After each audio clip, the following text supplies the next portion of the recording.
আরিফিন, খালেদা জিয়ার শারীরিক অবস্থার নতুন কোনো আপডেট কি পাওয়া গেল? সার্বিক পরিস্থিতি কেমন দেখছেন আমাদের জানাবেন। ধন্যবাদ রাব্বি। এখন পর্যন্ত বিএনপি চেয়ারপারসনের শারীরিক অবস্থা অপরিবর্তিত বলেই চিকিৎসকরা আমাদেরকে জানাচ্ছেন। মুঠোফোনে আমাদেরকে খুদে বার্তা পাঠিয়ে তেমনটি বলেছেন কিছুক্ষণ আগে।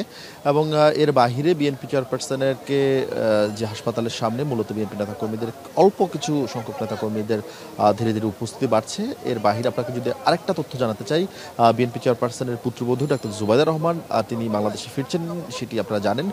তিনি 9:35-এ তাকে বহনকারী যে বাংলাদেশ বিমানের যে ফ্লাইটটি বা ঢাকার হজরত শাহজালাল আন্তর্জাতিক বিমানবন্দরে অবতরণ করার কথা ছিল, সেটি প্রায় 1.5 ঘন্টা বিলম্বে 11টা নাগাদ, অর্থাৎ বলা হচ্ছে 10:53 ঢাকায় অবতরণ হওয়ার সম্ভাবনা রয়েছে, যদিও 11টায় বাজবে।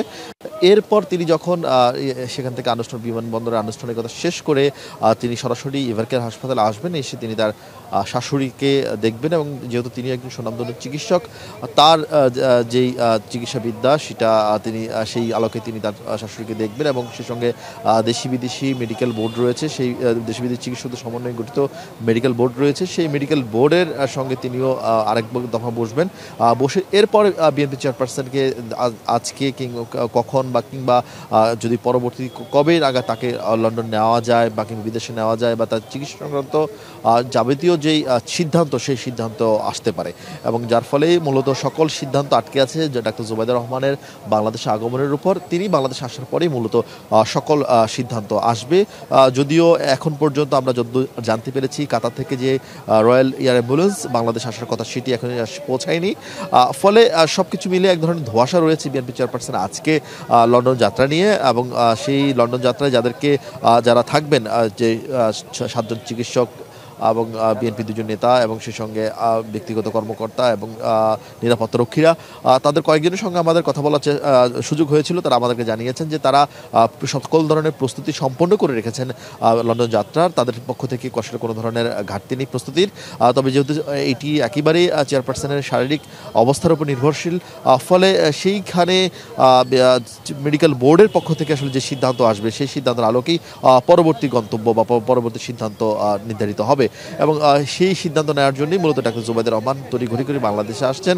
এবং তিনি দেখবেন, যেহেতু বিএনপি চেয়ারপারসনকে ডায়ালাইসিস করা প্রয়োজন হয় কিছুক্ষণ পরপর, এবং যেহেতু লম্বা একটা সময় তিনি জার্নি করবেন, ফলে সেই ভ্রমণ ক্লান্তি এবং সেই সঙ্গে তার যে শারীরিক অবস্থা, সেই ফিটনেস, সেটি এই প্রায় 9 থেকে 10 ঘন্টা কিংবা তারও বেশি সময় সাধারণত লাগে।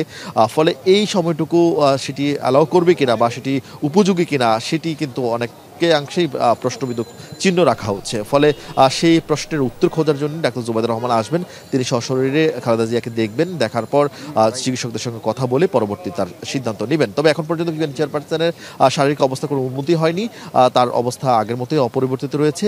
গত 23 তারিখ থেকে তিনি এই রাজধানী এভারকেয়ার হাসপাতালে চিকিৎসাধীন রয়েছেন। 27 তারিখ থেকে তিনি সিসিইউতে ভর্তি।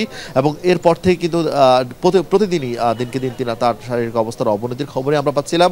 এবং যেটি চিকিৎসকরা তাদের ভাষায় অপরিবর্তিত বলছেন, আজও চিকিৎসকরা আমাদেরকে তার শারীরিক অবস্থা অপরিবর্তিত বলেই আমাদেরকে খুদে বার্তা পাঠাচ্ছেন। রাব্বি।